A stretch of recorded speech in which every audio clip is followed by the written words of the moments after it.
Hi guys, welcome to my channel and welcome to my virtual class. This is Lizette Terania or call me Ma'am T. So today I'll be discussing about communication ethics. So let's check it out. Alright, so last time we've tackled about communication process, its definition and the different types. Now let us tackle about ethics or communication ethics. So let us define first what an ethics is. Ethics deals with moral values relating to human conduct with respect to the rightness and wrongness of certain actions and to the goodness and badness of the motives and end of such actions. Then, when we say communication ethics, it is the principle governing communication, the right and wrong aspects of it, the moral, immoral dimensions related to interpersonal communication. This is also called as ethics of interpersonal communication. Now, when we say ethics of interpersonal communication, it is how you respond to a person you are talking with, whether it is face to face, phone calls, or even through the use of social media. In here, you have to maintain the correct balance between how you speak and how you listen. Sometimes, communication results to unfavorable consequences because of the degree of your response to the one you are communicating with. So, meaning to say, in communication ethics, honesty is one of the factors that an individual should possess in the process of communication. So, ethical communication, it is a type of communication that is predicted upon certain values, such as being truthful, concise, and responsible with one's words and resulting actions. So this time we'll be discussing about the key principles of communication. But let us first discuss what a principle is. So principle, according to dictionary, is a proposition or value that is a guide for behavior or evaluation. When we talk about law, it is a rule that needs to be followed. So this is also a system of one's belief or behavior. It is principio in Filipino, and it can be our basis in reasoning or conduct. For example, you sarcastically communicate with your professor. Your classmates will tell you to show respect to your professor, and you will just say, "Why should I? This is me. I have my right to share my thoughts. This is how I was raised." So, this example is unethical to most, but for him, it is okay because it is his principle. Okay, so let us move on with the different key principles. So, let's start with number one. Interpersonal communication is inescapable. It is not possible for human like you and me not to communicate. Even the very attempt of not wanting to communicate communicates something. Your poker face as you listen to somebody also means a lot. You communicate through both words and behavior as long as you are alive. You can still behave, hence, you can communicate. Truly, we cannot escape communication. Even a wink of an eye has its meaning. Even if you don't communicate, you still communicate because of your gestures and facial expressions. Let's say, for example, when somebody is asking you for a particular place and you just stare at him, you still send a message. It's like you don't want to talk to him or you don't know the place he is asking. The second one is interpersonal communication is irreversible. How often have you said words in anger and wished you could take them back? Once you have uttered something, you can never take it back, and its effect remains. Anyone who says that apologies can heal the hurt and caused by offensive remarks is lying. We cannot really take back something once it has been said. The effect of it will remain in the heart and mind of a person. It is like once you have put a paint on a white canvas, you won't be able to turn it back to its original color. The same thing with the words being spoken. Once you have said it, it is done and will never be erased. Whether it is in a form of social media or text message, once it is sent and being read by the person, you can never take it back. The third one is interpersonal communication is complicated. Whenever you communicate with a person, you simultaneously interpret both words and actions or nonverbal language, and that is often both confounding and demanding. An example for this is when one student in a corridor says good morning to a professor who passed by and replied and the reply of the professor is just a nod, the student might think that the professor is not in the mood or has a negative attitude, even if not. So, meaning in every word or action that we show can create different meaning to the other party. So, the fourth one is interpersonal communication is contextual. Communication is affected by several factors. So, these are letter A, psychological context. This is who you are and what you are as a sender or a receiver that brings to the interaction. For example, your needs, desires, values, beliefs, personality, and so on. So, let's say, for example, in a meeting or in a conference, let me explain what a psychological context is. It refers to the mood and emotions of the audience as well as the speaker. So the feelings and emotions of the speaker will have an impact on how he or she receives the message. So letter B is relational context. This concerns your reactions to other person based on relationships. Let's say for example, you are communicating with the boss, colleague, friend, sibling, parent, and the like. Meaning to say, in relational context, you are interacting differently to different kinds of people. Your way of communicating with your professor is really different from your way of communicating with your mom and dad.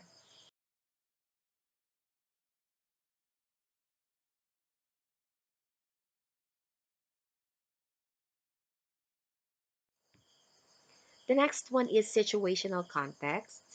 So, communication depends on the situation where you are into. So, an interaction that takes place in a classroom, which is quite formal, will be different from the one that takes place in a bar, which is very informal, where communicators do not need to be guarded in their speech. So, this is very self explanatory and it is very easy to understand. It's like you act differently depending on the place and depending on the situation. Letter D is environmental context or physical context. Well, this one has something to do with the physical environment where you are communicating. For example, objects in the room and their arrangement, location, noise level, temperature, season, or even the time of the day. So it's like if you are in a virtual meeting or you are attending a class virtually, you have to conduct yourself because it is a formal meeting or gathering, or even if it is done virtually, you still need to wear appropriate attire. You still need to check the lighting and even also the noise level. Another is, let's say, for example, a speaker at a political rally might shout or pound the podium to get the attention of the audience and to make them excited. So, this type of behavior is expected. Why? Because the actions and words depend on the place and the situation. The last one is cultural context. This includes all the learned behaviors and rules that affect the interaction. For instance, our bodily movement, our facial expression, gesture, distance, or even eye to eye contact vary in different cultures. Even hand gestures also are different. So it is one of the obvious factors of communication, but also one of the most important because culture relates to the values and beliefs of an individual. So the way you deliver, let's say for example, your message to the group of students is different from the way you deliver it to the group of teachers. Why? Because they have different understanding on a certain topic. So understanding the culture of the audience is of course critically important. Now, let us proceed to uh, giving the difference between moral and ethics and how do they differ. So, when we say morals, these are personal code, our own set of rules, so others are neither expected nor required to follow them. But when we say ethics, it is societal. These are rules accepted and approved by the society, so they are imposed upon everyone. So, meaning moral is personal. It means that you will speak and act the way you want because you have your own principle. But when we say ethics, it is a social rule. You will do an action that is accepted by the society. Otherwise, you will have to suffer consequences.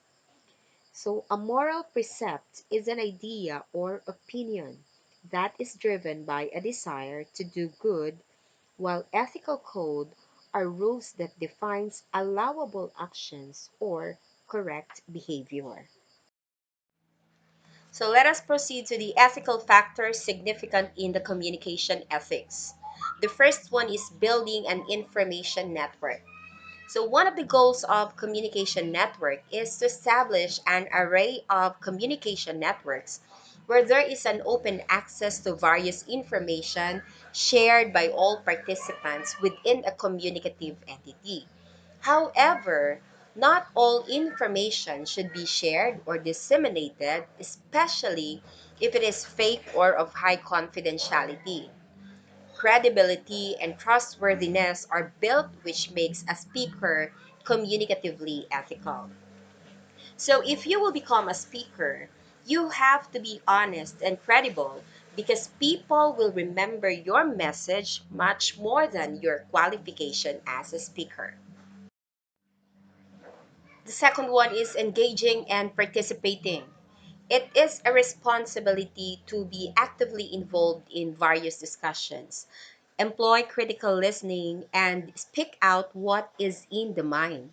This is to avoid monopoly of talking and give way to a number of choices, possibilities, and alternatives. So when we say engaging and participating, it means that you have to actively partake and share your ideas in the speaking process. Speak out what is in your mind to avoid questions and miscommunications, and also to avoid monopoly of talking. When we say monopoly, there is only one source of ideas. He or she is the one who is controlling the conversation. So you as a listener should also take part in the discussion. So the third one is speaking with a heart. So relationship is one of the keys to effective communication. And to be able to establish it, one must build a sense of sincerity and commitment every time he or she talks to someone. Choosing the right words is significant in communication, so not to offend or humiliate a person.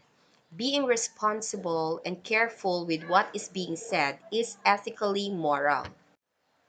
For this, it is very simple. You only have to guard your mind and to watch your words. Just as Proverbs 12:18 states, there is one whose rash words are like sword thrusts, but the tongue of the wise brings healing. Meaning, kind words are very much significant whenever we communicate. The first one is condemning discrimination. So we have to avoid any kind of communication that leads to distortion, intolerance, intimidation, stereotyping, hatred, coercion, and violence. Instead, commit to communication that promotes personal conviction by being fair and just. So for this, never discriminate or underestimate anyone. Every situation or problem can be solved without harming or condemning any individual. We all have the right to speak, but make sure your tongue is not like a sword that can kill the dignity of a person.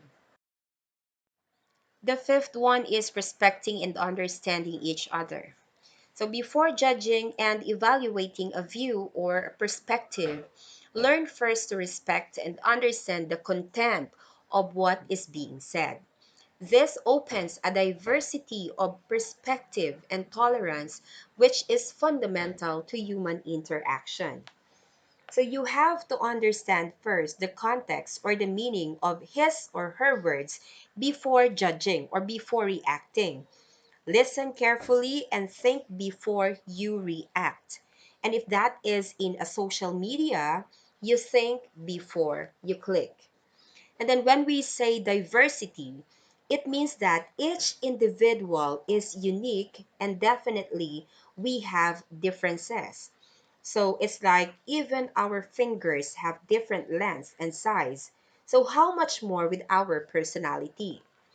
So, meaning to say, the key ingredient here is to respect one another, that is totally fundamental in the process of communication. Okay, so let's have the different guidelines on how to be an ethical communicator. The first one is ethical communicators are respectful of their audiences. So communication is a two-way process. It has a speaker and it has a listener. So as a speaker, we need to analyze and know the background of our listeners for us to be able to understand how we interact and what behavior we will show our audience. So respect for the other party includes respect for the ideas and thoughts and feelings of the people with whom we interact. The next one is ethical communicators respect truth. To have a good communication interaction, a speaker must speak for truth. A good relationship between two parties will not be realized if one is lying or consciously distorting the information or the message. Communication becomes ineffective if one is not telling the truth. There will be no harmonious relationship, most especially in an organization, if there is lack of trust, which is the very essential character that each employee should possess. So you have to be objective whenever you are speaking in public or a specific audience. You have to share factual information, and it should be free from lies or free from haka haka or kuro kuro information. And this is a term given by the native Filipinos. Even if your goal is to persuade your audience or to make them believe in what you are trying to inculcate to them, still necessary information must be delivered to them. The third one is ethical communicators use information properly. So, in speaking with people, preparation beforehand is a rule of thumb. Talking about a topic with little or no background would be giving limited, if not false, information. To persuade your audience, objective information must be given to them. Information should be based on facts and not just an information taken from anybody who has even no background of the topic. So this one has something to do with the previous slide. And the last one is ethical communicators do not falsify. Giving credits to the source of information where you got the idea is the one that we should always remember. Claiming something that you do not own is a form of plagiarism.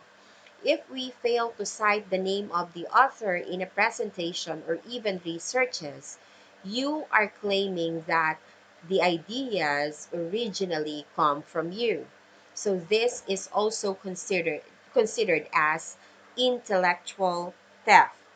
So in short, do not plagiarize or copy someone's idea. So proper citation is indeed a must.